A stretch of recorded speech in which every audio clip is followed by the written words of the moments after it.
Hello everyone, my name is Bo Alexander and I'm so glad that you're here. Let's take a moment to talk about the allure of coffee table books. There are a couple steadily making their way around the mainstream, and for good reason, as these types of books have been a staple in home decor for centuries. Many of us stop in our tracks and gravitate towards these oversized picture books when we see them out for two reasons: their eye-catching covers and the designer names that are printed across their spines. But I think it's equally as important to dive into their actual contents and see what lies beneath their coveted exteriors. In today's video, I'll show you a few personal favorites from my collection, talk about the types of books that I've acquired over the years, and how I've sourced them affordably. I'll also touch on where I've placed and styled them around my space and show you how they've added a touch of class to my decor. If you're new to my channel, be sure to hit the subscribe button down below. Let me know if you enjoy videos like this by chatting with me in the comments, and don't forget to give me a thumbs up so that I know you would like me to create more videos like this in the future. Also, be sure to follow me over on Instagram at BoTalksNow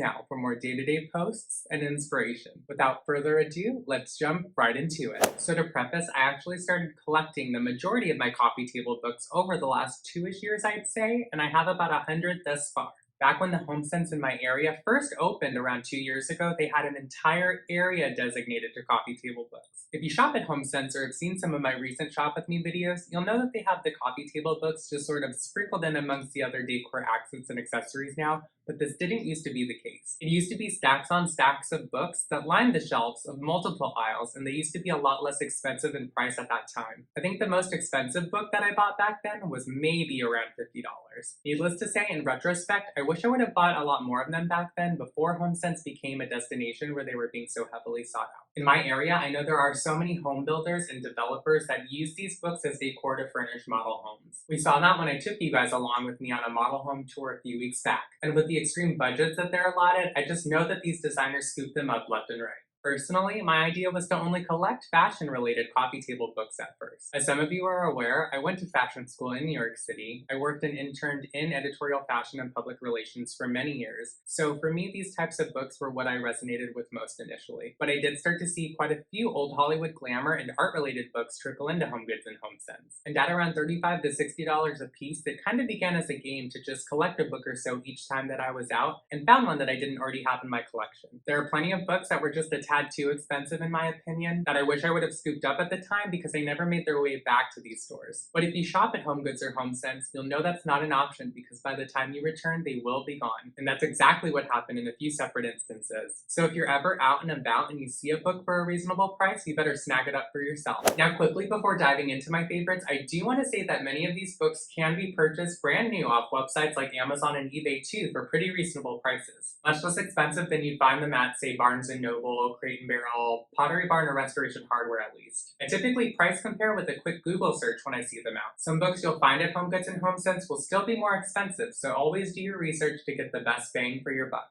Though sometimes I know it's about instant gratification, so if you're willing to shell out a few extra dollars to take it home same day, I recommend doing so as long as the book itself is in near perfect condition. Jumping right in, I do want to talk about a few of my favorite coffee table books that I've acquired over the years and sort of skim through and show you what lies beneath their covers. I'm definitely guilty of buying many of these books purely for the names scrawled across the spine, but you have to remember that there are hundreds of pages filled with editorial spreads, behind-the-scenes candids from photo shoots, and informative stories about the designer, so be sure to pick them up from time to time and actually skim through and read your books. We'll start the list off with something familiar, and that will be Louis Vuitton, The Birth of Modern Luxury. Now, this book has been popular for many years. It was first published in 2005 and revamped in 2012. Needless to say, it's been making the rounds for nearly 15 years. I want to say it was popularized not only by retailers like Pottery Barn, where it was always on display in their catalogs and in vignettes throughout the store, but also because it's one of, if not the least expensive items you can purchase directly from a Louis Vuitton boutique itself and still feel like you own a piece from the esteemed brand in your home. Now, the cover, as some of you may know, is removable. It reveals a chocolate brown embossed buckram hardcover with Louis Vuitton and the publisher Abrams imprinted along the spine. This book was a gift that was bought for me a few years back off of Amazon for less than the $125 retail value it typically sells for in stores and online. But I've also seen it on multiple occasions at HomeGoods and HomeSense over the last 2 years for around $59 if I'm not mistaken, so be sure to keep your eyes peeled. Now, diving into the contents, this book is filled with over 700 photos and illustrations, information about the brand, and testimonials spanning the fashion house's creation, evolution, product offerings, and culture in the contemporary mainstream. Personally, I think it's revered as one of the most informative books about the brand that has been compiled to date, almost like an encyclopedia, if you will. Next up on my list would be Vogue The Shoe by Harriet Quick.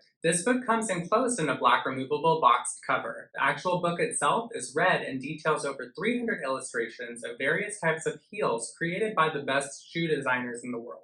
It also celebrates how shoes have been fashioned and reworked throughout the years in both past and current trends. This book is massive, and most, if not all, of the images inside this text are absolutely frame-worthy. There is also a sister book, Vogue The Jewelry, that can be purchased as well. I know this version retails for around $75, but I want to say I was able to score it for $45 or $50 from HomeSense a little over a year ago.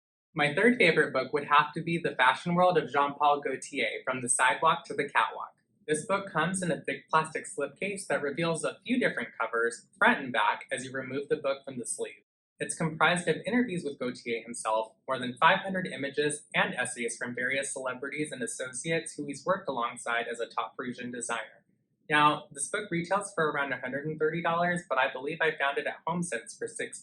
I want to say that Amazon sells it for around $75, so I definitely recommend a quick Google search to check all your sources if you're interested. We have to talk about it. The coffee table book of the moment is Tom Ford, published by Rizzoli. Now, just to clear the air, this book has been around since 2004, my friends. Now, I know it makes a resurgence every few years, as it's probably one of the most recognizable and most photographed coffee table books held to such a high esteem in the home interior and decor niche. But raise your hand if you bought this book sight unseen. That was definitely me out here just snatching it up for the name. But I want you all to make an informed decision and actually see what you're paying for behind the removable slipcover. Over 400 glossy pages of advertisements, editorial shoots, candids, and inspirational quotes from Tom Ford himself.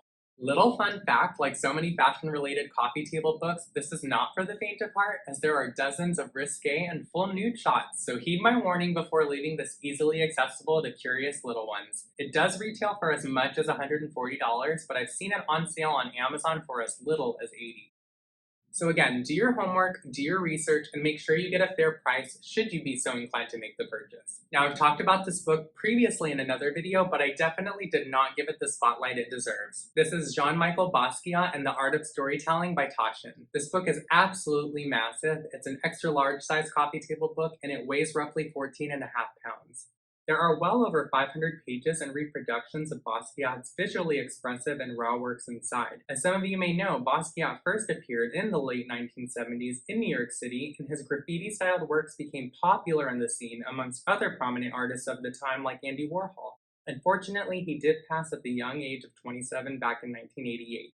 This monograph definitely takes the cake for memorializing his works as a tangible object of beauty you can display in your home. It retails for upwards of $200, and I actually got this book from Restoration Hardware on sale for $65 around the holidays last year. So again, keep your eyes peeled when sourcing decor for your home, especially books, as the price range is so drastic from store to store. I do have a majority of the books in my collection on display throughout my apartment. I have some stacked on my TV console, quite a few on top of and beneath my coffee tabletop, styled in my bookshelf, and a few scattered throughout my bedroom and window seat. But one thing I've done, and there's many ways that you can go about accomplishing this, is to physically go through each book and compile photos that you like and frame them as wall art. You can make copies. I actually just X-Acto knifed the actual images from the interior of the book and found a handful of beautiful black and white editorial type photos that I was drawn to, and framed them in matted frames in the gallery wall behind my TV, in my hallway, restroom, basically any free wall space that I had left to fill. So just an alternative way that may inspire you to appreciate and view these glossy images on the daily. So that is it for this week's video, you guys. I hope that you continue to feel inspired while sourcing inspiration and decor to elevate your home in your own unique style. If you haven't already, be sure to subscribe to my channel and hit the little bell so that you can be notified first for upcoming posts and videos. And until next time, bye!